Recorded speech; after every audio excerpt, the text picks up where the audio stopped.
Hey guys, happy Sunday, April 14th, to you all. It's been a bit since I gave you a video, but I wanted to get back on track with that. Got some things to update you on with me personally. But before I do all of that, let me start by doing this.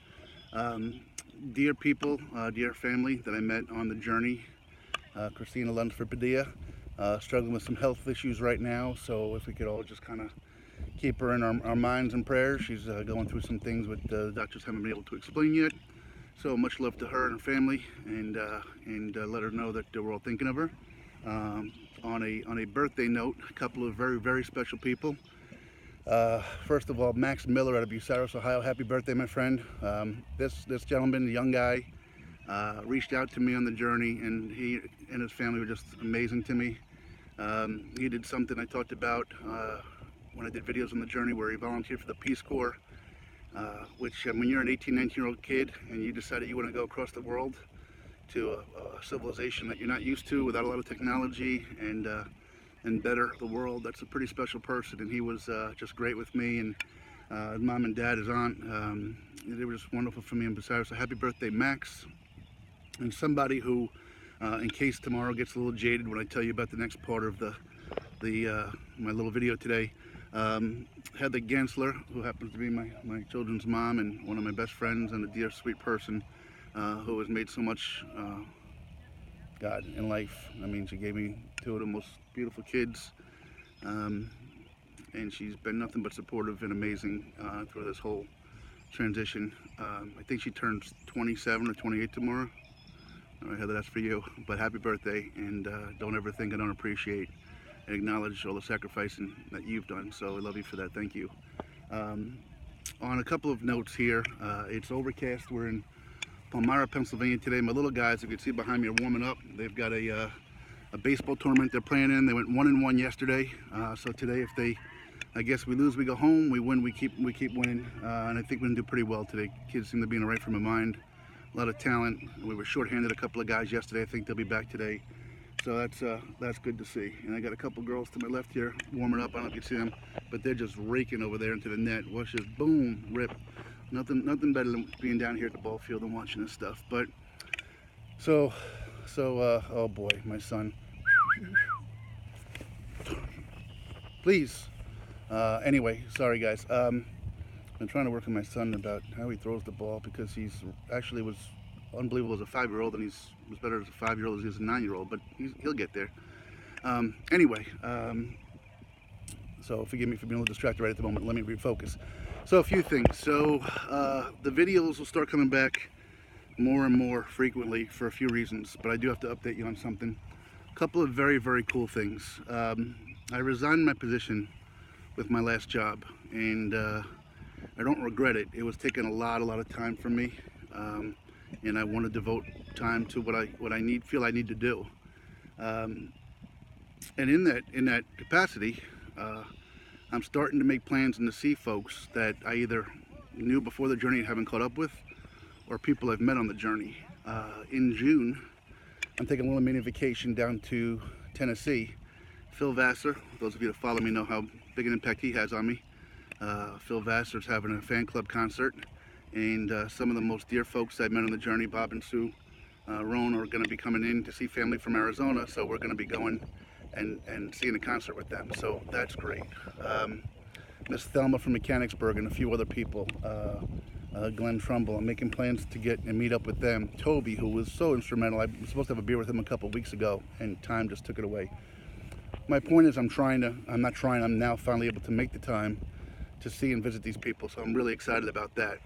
One thing I haven't told anybody yet, so this will be the first time I do it, but as you know, I'm a big Phil Vassar fan. He is playing at a country, county, state fair in Ohio, I think the beginning of August, and he's playing about 20 miles south of this little pocket of just amazingness from the journey. So I haven't done it yet, but I'm going to be hoping to get together with a lot of people in that area. It's south of Rockwood, Ohio, Van Wert, where I met so many people. I mean, I can't begin to tell you, but I mean, I'm hoping to extend into Fort Wayne, with Debbie and Gibbs, maybe even out to central Indiana, with Pastor Fred and others, and of course Scott Redden and Margie the Death Defier, and Laura, Max, people from Ohio. So I'm hoping that we can maybe all get together somewhere out there. I'm going to take the kids out.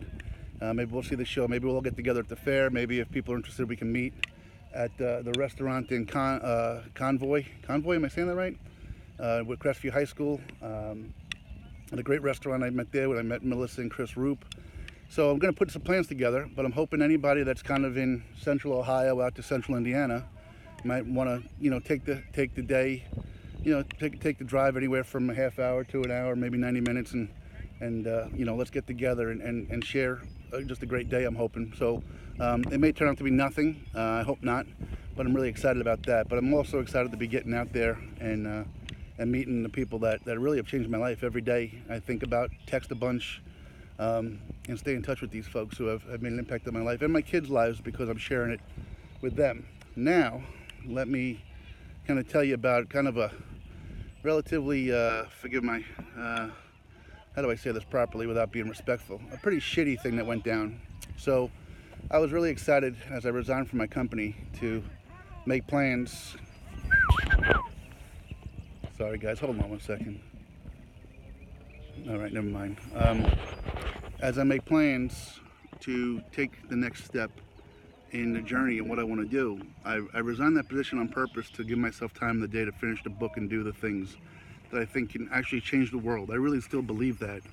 And those that have supported me with that give me that confidence to know that it can happen. The problem is two things, the time and the money. And I had put plans together from a career perspective to make that happen. And I gave my company 2 weeks notice a few weeks ago. And this is going to be a lesson to some folks out there. I had interviewed with a company that seemed to want me terribly, and it seemed to be a good fit for what we were looking to do with each other, and it could have led to great things. And so last Sunday, a matter of fact, a week from today, they have a consultant that I did most of the interviewing with. They have a consultant, and I was working predominantly through him. And they called me last Sunday, and they were very, hey, can you do this? Can you do this? Can you do this for me? And I said, well, I'm still being under someone else's payroll right now, so no, I don't really feel comfortable doing that. It's not really ethical. But the day that I'm not working for them, I'll give you 100%, and we'll make this happen, I assure you. And so last Sunday, they came, and he said, well, call me. I know you're with the kids. Call me on Monday, we'll talk. So Monday, I spoke with the consultant. And, well, let me back that up. The week before that, they made me an offer. They gave me an offer in writing and said, hey, give us a call. So I said, well, I'll give you a call. And I came down and said, look, everything is agreeable. Here are my 3 requests. And none of them were egregious. So I called up the consultant and I was negotiating with and said, look, here are the 3 things I need to make this happen. And he said, done, done, and done. Just like that. No problem. All right, or he said, let me check on the one. He called me back later and said, hey, this is done, and this is going to be $5,000 essentially. So I said, okay. So that was agreed upon over a week ago. Sunday came, give me a call. Monday came, hey, let's get fired up for Monday. Your first starting day, you'll probably come up to the office.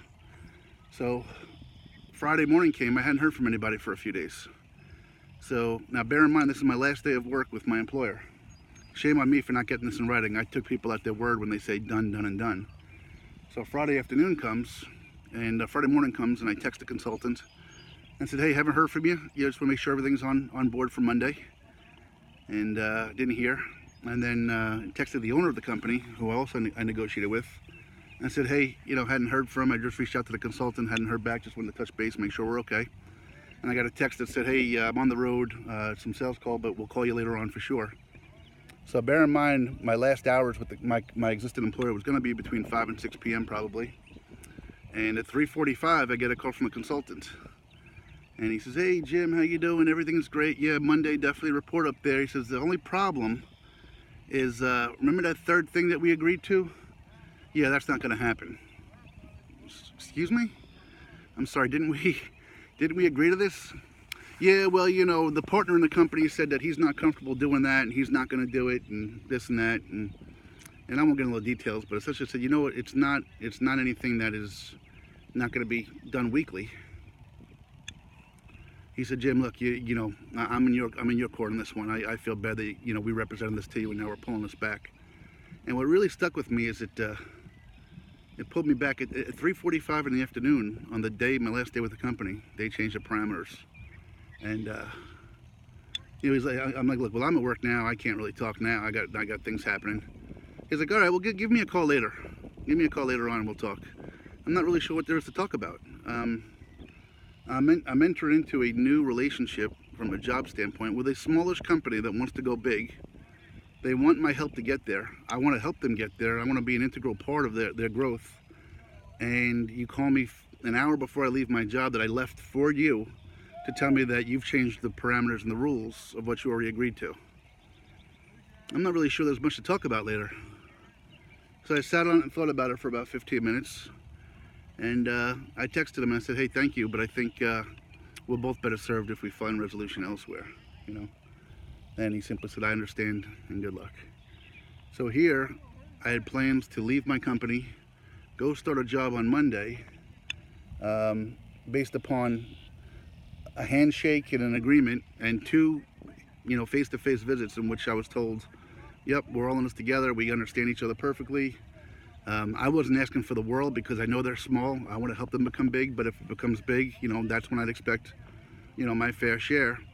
And I guess ultimately, I could have showed up there Monday and collected a paycheck, but maybe my pride, maybe my ego, or maybe it's sound business sense and trust in my gut. My thought was, if these people are going to change the rules in the 11th hour before I even start, what are they going to do to me if I take them to the next level? If I take them from small to mid-sized to large? What am I going to be on the outside looking in? If this is how they treat me going forward? So I don't regret my decision to say, hey, thanks but no thanks. I wasn't rude and burn any bridges. But man, does that throw me for a curveball. So I was really in a funk Friday night. Frankly, yesterday, Saturday, I was in a bit of a funk because now what am I going to do? I don't know. But I feel confident that things have found a way to work themselves out. I feel confident since I started the journey and I started to believe in up above a little bit more than I ever have, that I have to trust myself that it was the right decision to not, you know, partner with some group that decided it was in their best interest to change the rules in the 11th hour. Again, had they said no right from the get-go, I don't have a problem with that. You know, you make your plans accordingly based upon, you know, presumptions. If I tell you I'm going to be there at 8 o'clock in the morning, you're going to make plans for me to pick you up at 8 o'clock in the morning. If I decide to show up at 11 o'clock, well, that changes your whole day, right? Well, that's kind of what happened here. And I'm trying not to sound bitter about it, because I'm not bitter. I guess in one way I'm glad I found out sooner than later. But it definitely does throw me for this loop as to, well, what the heck am I going to do now? And on that note, I'll wrap up. Like I said, I'm not sure what it is that's given me the confidence and the strength to say, you know, something will work itself out. The challenge is, of course, I was going to use that capital to help start advancing the word of point to thumb and what I want to do with it. So now here I am again. I got to take care of priority number 1, which is paying my weekly bills and supporting my family. So once again, after 6 months of being back and not being able to get going what I wanted to, I thought I was turning the corner on that. And now I'm not, and that's going to be delayed some again. So I'll keep you in the loop. To those of you that are still following me, Central Ohio, I think August 9th, you can look it up. There's a fair south of Van Wert and Rockford. Sylvester will be playing. I would love to extend an invitation to everybody that wants to come out and say hi and have a beer and you know, a hot dog or whatever. Or if we're in Buenos Aires, have a bratwurst, the bratwurst capital of the world. See, Max, I don't forget. In fact, even at the restaurant at the golf course, I had a bratwurst. Happy birthday to you guys. Prayers for Christina, and love you all. Thanks for following, and I'll just try to keep you updated. All right, take care now.